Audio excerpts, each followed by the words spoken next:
Ani, Buju, Tansei, Sego. The world is a big place. It can be overwhelming at times to think about. The same is true for our healthcare as Indigenous people.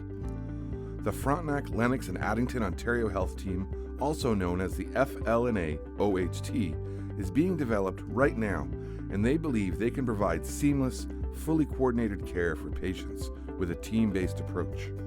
We need to be part of that team, and since the beginning of the process, the FLNA OHT has been engaging with Indigenous people in the process, and they want and need us to have a say on how decisions are made for our health and the healthcare system overall.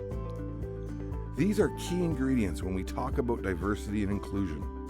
They are supporting this effort to bring Indigenous voices together and identifying members of our larger Indigenous community to commit to taking part in meetings over the next year to make sure that this process isn't only diverse and inclusive, but that it is equitable as well. Based on the importance of working with members of the Indigenous communities that make up Frontenac, Lennox, and Addington, the OHT has been providing supports for us to gather virtually and support having Indigenous people at the different planning tables.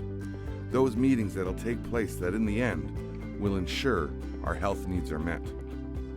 Whether you live in Kingston or Stone Mills, Napanee or the Frontenac Islands, Deseronto or Tyonega Mohawk Territory, and are a member of the Mohawks of the Bay of Quinte, if you have ever gone anywhere or go to Frontenac, Lennox, and Addington, like Napanee or Kingston, for example, for your healthcare needs, we want and need to hear from you.